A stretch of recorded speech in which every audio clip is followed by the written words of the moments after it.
Hi guys, welcome back to my channel. Today we are going to be doing books I'd sell my soul for in order to read again for the first time. It's a very lengthy sentence, lengthy title, but I'm excited to talk about these books. I've got 5 books. I'm going to tell you why. I'm going to tell you why I would be willing to sell my soul to read these books for the first time again. And then when I'm done, I'm going to need you guys to comment what books you would sell your soul for to reread again for the first time. And also, while you're down below, go ahead and subscribe and check out the links in my description to help support the channel. And now we're gonna get going. So the first book is The Giver by Lois Lowry. So I first read this book in like almost elementary school, I want to say. In fact, Miss Dent, I'm sorry, but you're not gonna get back your book. My bad. This is the first like required reading that I remember from like school years, and this blew my mind. I don't know if everyone else read this book or not, but this is about Jonas. He's 15 years old. Or around 15 years old, so he lives in a utopian society. They don't actually have birth dates or like years. They have like year groups, I guess. Anyways, he's around 15. He goes to his age group ceremony, aka like his birthday. He gets assigned a profession. That a profession is the giver. Alright, is the title of his profession. He goes to apprentice with an old man who is previously the giver. And during this apprenticeship, he notices that some things around where he lives isn't quite right. All of a sudden, like things are starting to reveal themselves to him, and it escalates from there. So basically, my first ever dystopian novel. This blew my mind. And I think not only would I want to reread this for the first time, just for the shock factor of reading this book and like having that first taste of dystopian genre, but also because this was like the first book I remember discussing in class. And I think that this is kind of like where my love of books starts, is I love talking about books. Like that's the whole reason why I started a booktube.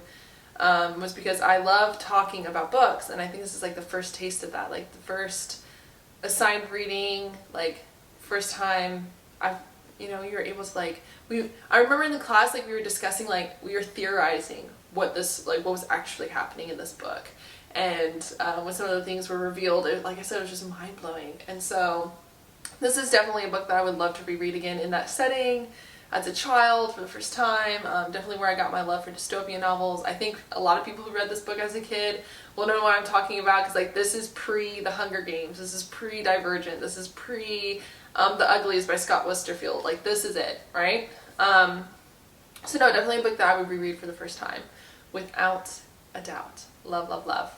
The next book I'm going to explain, and that would be A Game of Thrones. Okay, so when I first read this book, it was before the hype. It was before the show. It was before this became a big deal. And I need to go back and do that again. Like, I wanted to read A Game of Thrones before it was popular, because now I feel like if I were to go back and reread it, my viewpoints on it would be skewed. It would be influenced by the cultural phenomenon that became A Game of Thrones. I remember reading this for the first time and then immediately picking up the next 2 books and reading like the first 3 in this series within a week, which is another thing that I would love to go back in time and like sell my soul in order to do, and that is to be able to read and do nothing else but read. Like, I'm an adult now, so I have adult responsibilities and can't just like sit on the couch for 8 hours and read every day. I would absolutely love to do that, but that's not the case. So I want to go back to like a time where I could do that again and literally read like 1,200 pages worth of an adult fantasy book within a week and feel completely content with my life at that point. Also, if I've never shown you guys this edition, it's like super cool. Like, I just hit myself in the face. But like, you got maps, you got like the graphic novel in the back. This is not the edition that I read. I actually read like the mass market editions. This is a gift from my brother. Like, all of this. I just wish I could go back and reread this without the influence of the cultural phenomenon that became A Game of Thrones, because I really like this. It was like mind-blowing. It was one of the first like adult fantasies that I read that I just like fell into. Speaking of which, another book. Okay, so I know y'all are gonna hate me for this. I know I'm gonna have to like disclaim some things, but The Host by Stephanie Meyers is my third pick. I like Stephanie Meyers' writing. I like the prose. I like the rhythm. I like her characters. I like her writing. I've read The Chemist. I've read The Host. Obviously, I've read the Twilight series. I like her writing. All right? It just fits.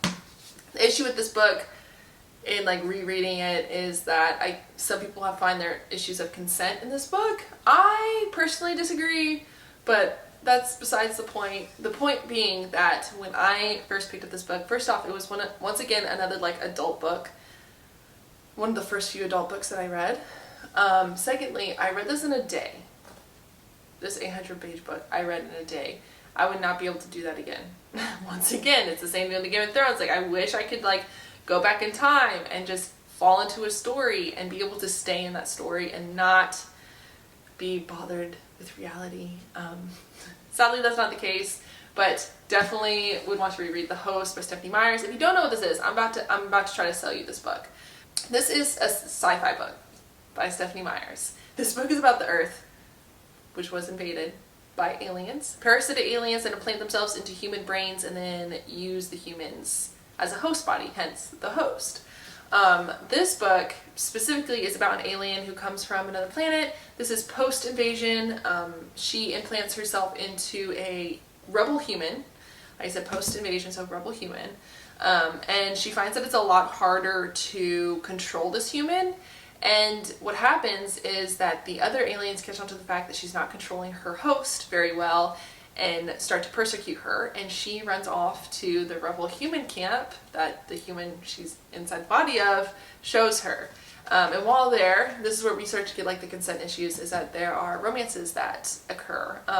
The alien itself falls in love with a human, and the host herself is also in love with a human. And like I said, romance ensues. This is really great. Like, this is, above all else, this is about humanity, and I loved that about this book. And I wish more people would read it. It's definitely an underrated read. I loved reading it for the first time. I'm not gonna lie to you. I immediately went back and reread this as a young adult. And this is the only book I've ever reread, besides East of Eden, or Picture of Dorian Gray, or Wuthering Heights, which are like my top. This is the only book I've ever read like 3 times in a row. Right, and not only that, but as a kid, I literally marked off the areas in which they do the shame because it was so good. Because it was like, it just blew my mind. I just absolutely loved this book. And I almost want to reread it again. Like I said, I remember almost everything about this book. Like, it just blew me away. Absolutely loved it. Wish I could go back and have those feelings again for a book. It doesn't have to be this book. I just want those feelings again. Like nostalgic about it. I guess that's what like this video comes down to, is like me being nostalgic about books.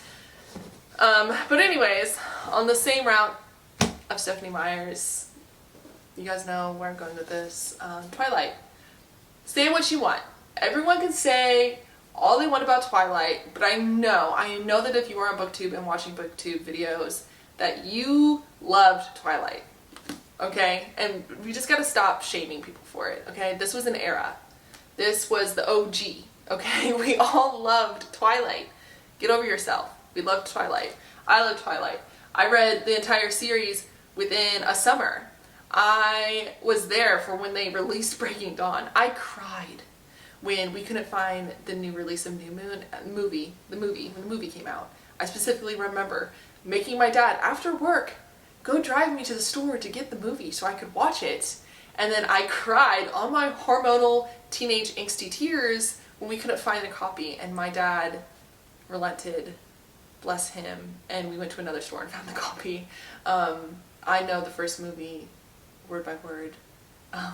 I love this book, and I like want to have that obsession again. I don't feel like there has been another book out that gave you like Harry Potter feels, that gives you like Twilight feels, that like you want to be there for the release date, like you were there, you were ready. Like I kind of did it with Crescent City. I'm like trying to do that with Sarah J Maas books. Like, I want a fandom. I want other people to stand in line and drink butterbeer with me while I wait for the 7th book to come out. Like, I want there to be a line of people outside the theater doors to watch Twilight.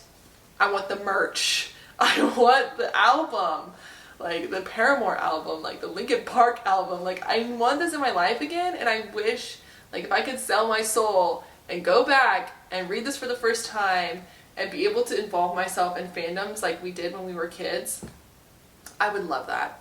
I would love that. Like I said, on this channel, like, we don't talk shit about Stephenie Meyers or Twilight.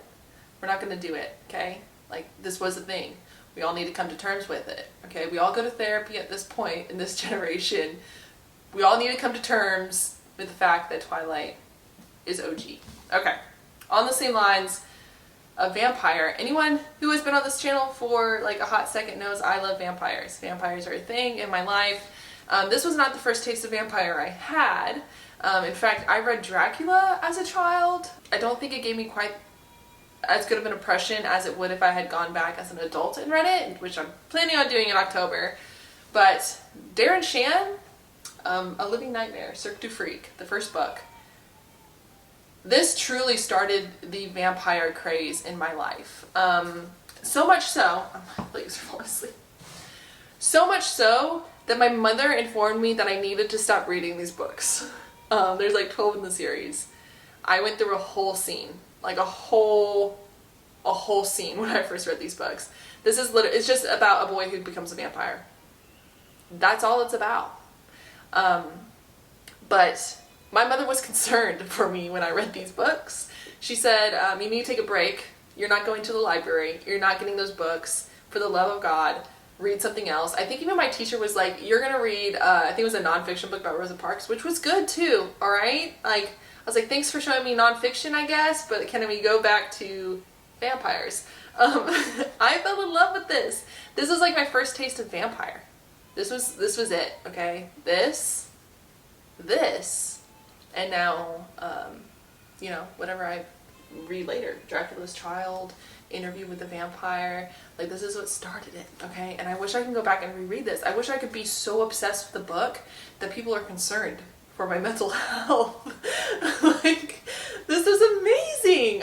Darren Shan is 100% OG author. These books were amazing.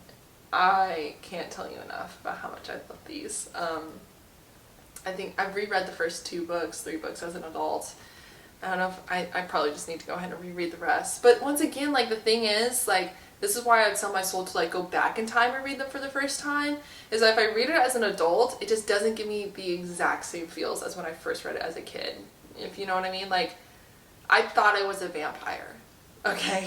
Like, I wanted to be a vampire. In fact, even nowadays, if you ask me what mythical creature, if I could choose any of them, would I be? It would be the vampire in this book. Okay? It's because they're like this like nitty gritty, almost werewolf type vampire thing, and I loved it.